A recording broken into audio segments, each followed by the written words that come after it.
Yoho, selamat datang di channel Zona Manga.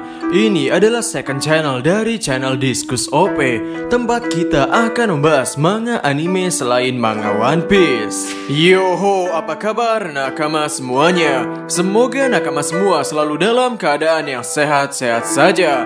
Pada chapter sebelumnya, kita telah melihat aksi dari Shinobu menusuk mata iblis bulan atas Doma sampai tembus ke belakang kepala. Jadi, bagaimanakah kelanjutan ceritanya? Baiklah, tanpa basa-basi lagi, langsung saja mari kita mulai.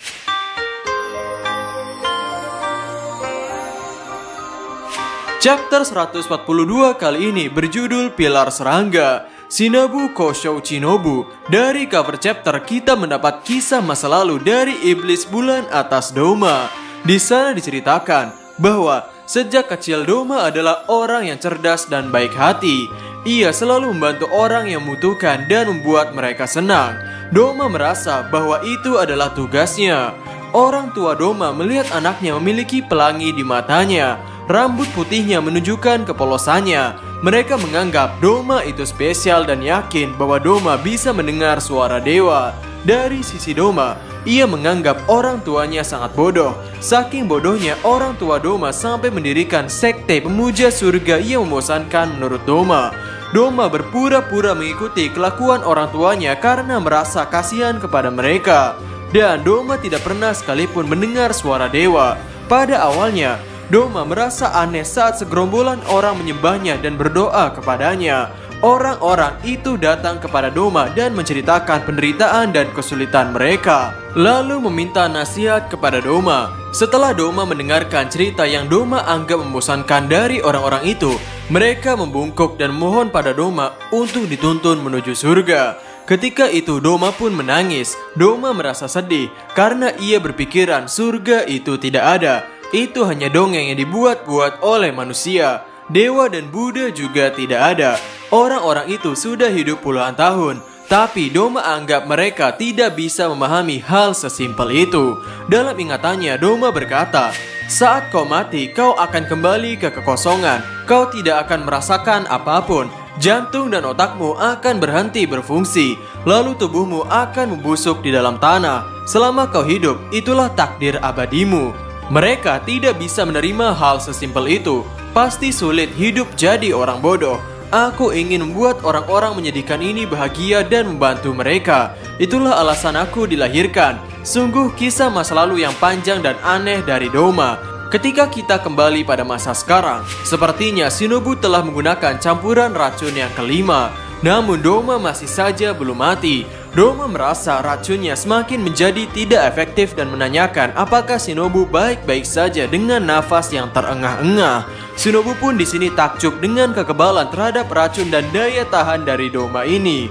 Lalu Doma berkata, "Paru-parumu sudah mengalami nekrosis. Pasti berat, bukan? Lagi pula kau sudah terkena jurus darah iblisku." Shinobu memahami bahwa Doma merubah darah bekunya menjadi kabut, lalu menyebarkannya dengan kipasnya. Dengan hal ini, bernafas saja sudah merupakan hal yang berbahaya bagi tubuhnya. Lalu Shinobu berencana untuk memberikan serangan racun beruntun pada Doma. Dengan menggunakan teknik nafasnya, Shinobu melancarkan serangan pada Doma. Di sini Doma memuji gerakan Shinobu yang sangat cepat. Bahkan Doma mengakui bahwa Shinobu mungkin pilar tercepat yang pernah ia temui. Namun di sisi lain, ternyata Shinobu pun terluka. Doma pun berkomentar, "Harusnya kau cukup memenggal kepalaku daripada meracuniku. Kau mungkin bisa mengalahkanku jika mengandalkan kecepatanmu saja." Namun Doma mengolok Shinobu dengan berkata, "Tapi itu belum tentu juga sih. Soalnya tubuhmu kecil sekali." Sambil Shinobu bercucuran darah, ia memandang tangannya dan berkata, "Kenapa tanganku begitu kecil? Kenapa aku tidak tumbuh tinggi? Andai aku lebih besar, akankah aku bisa memenggal kepala iblis itu?" Di sini Shinobu beranggapan apabila memiliki tubuh yang lebih besar akan menjadi keuntungan. Dan ia juga memperkirakan hal yang ingin diucapkan oleh kakaknya adalah, "Shinobu, kau mungkin akan kalah melawan iblis itu." Namun tiba-tiba ada sosok kakak Shinobu di hadapannya dan berkata, "Bertahanlah, jangan menangisi hal seperti ini, berdirilah." Namun Shinobu tidak bisa berdiri karena telah kehilangan banyak darah dan kondisi paru-paru kirinya juga sudah hancur yang membuat ia tidak bisa bernafas. Namun Kanae berkata, itu bukan alasan. Berdiri, pilar serangga Shinobu Kocho. Jika kau bertekad mengalahkan iblis itu, kalahkanlah iblis itu walau harus berkorban. Kau sudah berjanji pada Kanao dan aku. Di saat Doma melangkah mendekati Shinobu dan berkata, maaf, aku memberikan serangan yang setengah-setengah, jadi kau pasti kesakitan. Kanae memegang pundak Shinobu dan berkata, Shinobu, kau bisa melakukannya, teruslah berusaha. Lalu Shinobu pun mampu berdiri sampai Doma berkata, apa kau benar-benar manusia? Tulang selangka, paru-paru, dan tulang rusukmu sudah hancur. Tubuhmu tidak begitu besar, jadi tidak heran jika kau langsung mati setelah kehilangan darah sebanyak itu. Shinobu pun terbatuk dan berniat mengincar lehernya untuk memasukkan racun. Dengan nafas serangganya, Shinobu menggunakan serangan sampai membuat jembatannya hancur. Sangat cepat, bahkan Doma tidak bisa memprediksi serangannya. Ketika Doma memberikan serangan balasan kepada Shinobu, Shinobu pun menghindarinya dengan cara menunduk. Dan dari bawah, Shinobu menusukkan pedangnya sampai menembus bagian leher atas Doma. Chapter 142 selesai sampai di sini. Kemudian pada chapter 143 berjudul Amarah. Pada awal-awal panel kita melihat masa lalu Shinobu dan kakaknya. Terlihat mereka bahagia dengan kedua orang tuanya. Kebahagiaan itu hancur ketika orang tuanya meninggal. Dan orang yang menyelamatkan mereka ternyata adalah pilar batu Himejima. Melihat orang lain masih memiliki kebahagiaan yang belum dihancurkan, hal itu membuat Shinobu dan kakaknya ingin menjadi lebih kuat dan melindungi kebahagiaan orang-orang itu. Pada saat kecil, Kanae dan Shinobu berjanji akan mengalahkan iblis sebanyak mungkin agar orang lain tidak mengalami hal yang sama seperti mereka. Lalu pada masa sekarang, terlihat Shinobu berhasil menusuk bagian leher Doma yang membuat leher dan bagian mulut Doma mulai menghitam. Shinobu berkata dalam hati, meskipun kami lemah dan tidak bisa menggal kepala iblis, jika kami mengalahkan satu iblis, banyak orang yang akan terselamatkan. Dan kalau kami mengalahkan iblis bulan atas, kami bisa menyelamatkan ratusan orang. Bagi Shinobu ini adalah hal yang harus ia lakukan. Dan saat itu ia teringat wajah Tanjiro yang berkata, apakah kau marah? Lalu Shinobu menjawab, benar, aku marah Tanjiro-kun. Aku selalu marah. Orang tuaku dibunuh, kakakku dibunuh, dan semua penerusku dibunuh kecuali Kanao. Hal yang sama juga terjadi pada keluarga para perawat bocil, yaitu keluarganya juga dibunuh. Melihat Doma yang tidak mempan oleh racun itu, Shinobu pun tidak percaya. Terlihat Doma di sana meneteskan air mata memuji perjuangan Shinobu meski ia tidak lebih berbakat dari kakaknya. Doma menarik Shinobu dengan teknik bunganya dan memeluk Shinobu. Doma menganggap Shinobu memang layak untuk dimakan dan hidup bersama selamanya.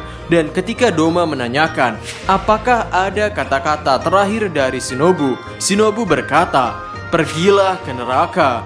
Lalu dari sisi pintu ada yang datang. Itu adalah Kanao yang langsung berkata, guru. Ketika melihat Doma yang memeluk Shinobu yang sudah tak berdaya melepaskan pedangnya, Kanao pun marah dan langsung menyerang Doma dengan nafas bunganya. Namun Doma masih bisa menghindar dan berkata dengan senyumannya, jangan coba-coba menebasku saat aku sedang menghisap orang lain. Sontak Kanao pun bertambah marah karena gurunya yaitu Shinobu sudah diperlakukan seperti itu. Melihat Kanao yang tidak langsung bergegas menyerang setelah diprovokasi seperti itu, Doma mengira bahwa Shinobu telah memberitahu Kanao tentang kekuatan Doma. Lalu sambil menjilat hiasan rambut milik Shinobu, Doma berkata, pokoknya malam ini akan jadi malam yang indah. Dan Kanao pun hanya bisa terbelalak dengan mata kosong membayangkan senyuman dari Shinobu dan Kanae. Lalu panel berpindah pada sisi Zenitsu. Terlihat di sana, Zenitsu memanggil seseorang di balik pintu. Dan sosok yang keluar dari dalam pintu ini adalah senior dari Zenitsu yang sudah menjadi iblis. Lalu ia berkata, lama tak jumpa Zenitsu. Zenitsu dengan wajah seriusnya menjawab, Kaigaku. Karena kau sekarang adalah iblis, kau bukan lagi seniorku. Chapter 143 selesai sampai di sini. Ho, memang sangat mengejutkan harus melihat salah satu pilar meninggal lagi, yaitu pilar serangga Shinobu Kocho. Apakah kematiannya akan menjadi sia-sia? Ataukah Kanao akan bisa membalaskan kematian dari Shinobu serta Kanae? Dan pertarungan epik seperti apa yang akan dipertunjukkan dari Zenitsu dan seniornya, yakni Kaigaku? Jadi kira-kira bagaimanakah kelanjutannya? Nantikan di Zona Manga. Jadi, sampai ketemu lagi dan terima kasih banyak.